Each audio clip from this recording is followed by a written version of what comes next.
विवाह के 7 फेरों के जो 7 वचन है भैया, अगर इसका जीवन में पति पत्नी अनुकरण करें तो कभी भी पति पत्नी के बीच में वाद विवाद हो ही ना। इसीलिए आचार्य पुरोहित इन वचनों को, ये जो वचन है यही कसम है कि आप इनके अनुरूप जीवन यापन को करें। तो जीवन यापन की जो विधाएं हैं, पति पत्नी का जो दाम्पत्य जीवन है मधुर बना रहे, उसमें कभी कोई खटास ना आवे, इसीलिए इन वचनों का यहाँ पे जो अर्थ हम आप और आचार्य लगाते हैं उनका सदैव हर व्यक्तियों को ध्यान देना चाहिए और कभी इनको भूलना नहीं चाहिए।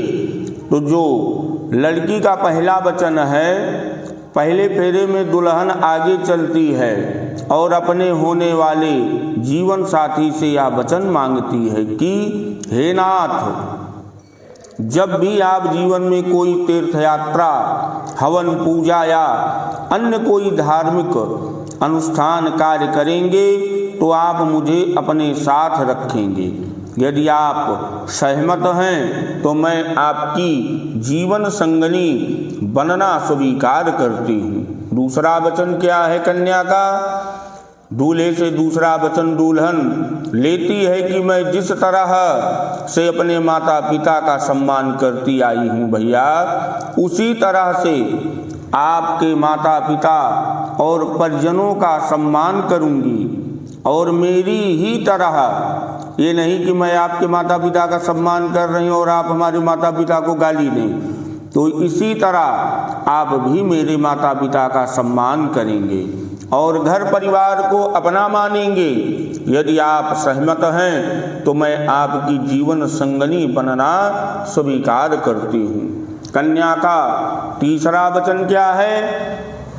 तीसरे फेरे में दुल्हन दूल्हे से ये वचन कहती है कि मैं जीवन की तीनों अवस्थाओं, युवावस्था, प्रौढ़ावस्था और वृद्धावस्था में आपका साथ निभाऊंगी। अगर आप भी मुझे ऐसा वचन देते हैं कि आप तीनों अवस्था में मेरा साथ देवेंगे तो मैं आपकी जीवन संगनी बनना स्वीकार करती हूँ। चौथे वचन में कन्या कहती है कि मैं, चौथे वचन में दूल्हा आगे आता है, इसके बाद दुल्हन पति से वचन मांगते हुए कह रही है कि अब तक आप घर परिवार की चिंता से मुक्त थे, अभी तक आपके ऊपर कोई जिम्मेवारी नहीं थी। विवाह के बाद परिवार की ज़रूरतों को पूरा करने का दायित्व आप पर होगा। अगर आप ऐसे सदैव निभाने का वादा करते हैं और इसको निभाने के लिए तैयार हैं तो मैं आपकी जीवन संगनी बनना स्वीकार करती हूँ। पांचवा वचन कन्या का क्या है? अपने अधिकारों की बात करते हुए दूल्हे से वचन मांगती है कि घर के कार्यों में, विवाह आदि, लेन देन और किसी अन्य चीज पर खर्चा करते समय अगर आप मेरी राय लें, मेरी सलाह लें तो मैं आपकी जीवन संगनी बनना स्वीकार करती हूँ। छठा वचन क्या है कन्या का?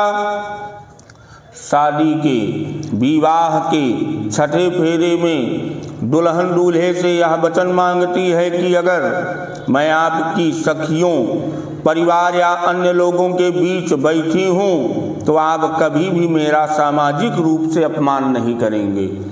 मैं सखियों के साथ बैठी हूँ, आप कहीं से आइए और उसके बाद चिल्लाना चालू कर दीजिए तो ये उचित नहीं है।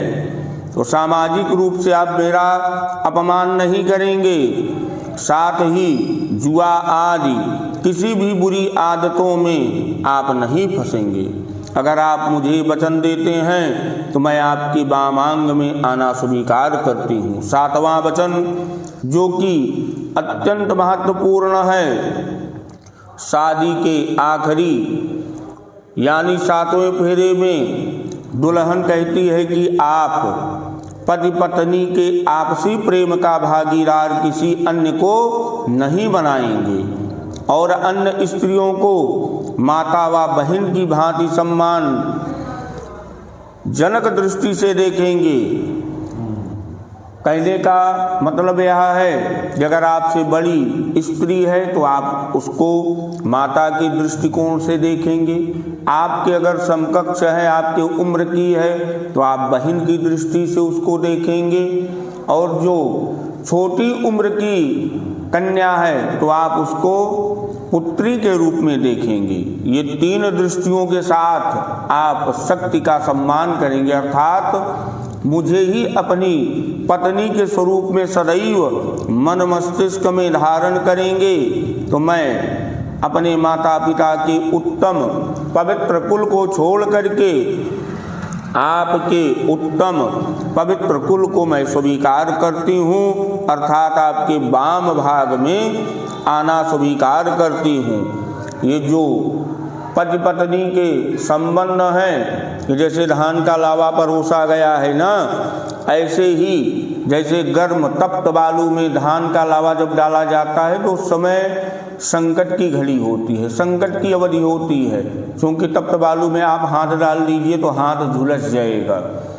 लेकिन जब धान को डाला जाता है तो धान के ऊपर जो छिलका लगा होता है जिसको भूसी कहा जाता है, उस तप्त बालू में धान का लावा फूटता तो है लेकिन भूसी उसका साथ नहीं छोड़ती है।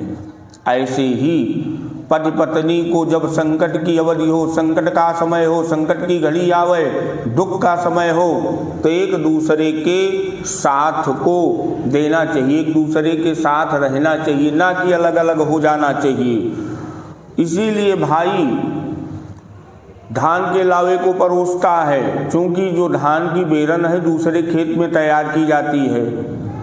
अगर धान की बेरन को वहीं पे छोड़ दिया जाए, दूसरे खेत में न रोपा जाए, तो उसका जो विकास है वो संभव नहीं है, वो वहीं पे जो है बिना फले फूले खत्म हो जाएगी। इसीलिए किसान उस बेरन को निकाल करके दूसरे खेत में रोपता है। तो यहाँ जो किसान है वो क्या है? भाई है। तो भाई रूपी किसान बहन रूपी धान की बेरन को दूसरे कुल में रोपता है कि आपके वंश की, आपके कुल की, आपके शरीर की वृद्धि हो और सदैव आप ऐसे ही प्रसन्न रहें, खुशहाल रहें। तो यहाँ भाई रूपी किसान बहन को स्वस्थ रखने के लिए, प्रसन्न रखने के लिए, वंश वृद्धि के लिए अपने कुल से दूसरे कुल में ले जा करके रोपता है। विवाह के अंतर्गत चाहे फलदान हो, द्वार पूजा हो, पाणी ग्रहण संस्कार हो, धान का लावा परोसना हो, हर जगह भाई आगे रहता है।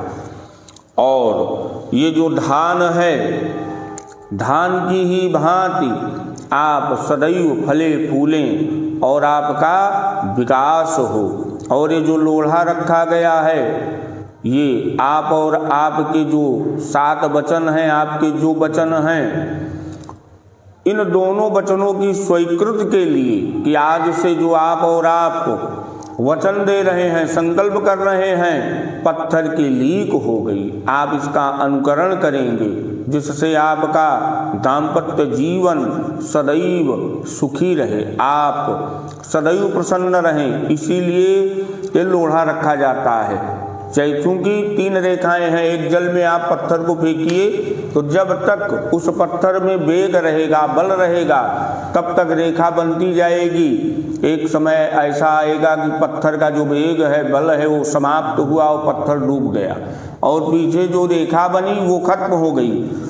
दूसरी रेखा मिट्टी पे, बालू पे बनाइए, हवा चलेगी, धीरे धीरे वो रेखा मिट जाती है। लेकिन अगर आप पत्थर के ऊपर कोई रेखा बना दें, कोई चिन्ह बना दें, तो आप उसको तोड़ डालिए, अलग अलग कर दीजिए। जब आप फिर जोड़िएगा ना तो ये रेखा फिर वैसी की वैसी बन जाएगी। कहा नहीं जाता है कि क्या पत्थर की लीक हो गई? इतना दृढ़ संकल्प। तो आप और आप दोनों दृढ़ संकल्पित हो रहे हैं कि आज के बाद चूँकि आपका विवाह हुआ तो जब आप दाम्पत्य जीवन में गृहस्थ में आ गए तो आप गृहस्थ जीवन के अंतर्गत एक दूसरे का सम्मान करेंगे, कभी आपस में वाद विवाद नहीं करेंगे। वाद विवाद इतना ही होगा कि कहीं आप और आप क्रोध में आए तो आप शांत हो जाइए, वो क्रोध में है तो वो आप शांत हो जाएं। मतलब एक दूसरे में अगर आप दोनों क्रोध में आ गए तो कहीं ना कहीं से जो है वाणी के द्वारा अब शब्दों का प्रयोग होगा, तो घर में कलह का कारण मूल रूप से यही होता है। तो एक दूसरे को सदैव समझना चाहिए कि अगर अगला व्यक्ति जो है क्रोध में है तो आप शांत हो जाइए, कुछ न बोलिए, तो वो वाद विवाद आगे नहीं बढ़ेगा, वहीं पे जो है समाप्त हो जाएगा। कुछ समय के बाद एक दूसरे को एहसास भी होता है कि हमने कट शब्दों का प्रयोग किया, मुझसे गलती हुई, तो वो व्यक्ति एक्सेप्ट करता है। लेकिन अगर आप दोनों जो है गरम दल हो और एक दूसरे के ऊपर क्रोध कर रहे हो तो वाद विवाद जो है आगे बढ़ जाएगा। तो इस प्रकार से दाम्पत्य जीवन के अंतर्गत ये जो आचार्य पुरोहित इन वचनों की स्वीकृत दिलवाते हैं, इससे सदैव हित ही होता है।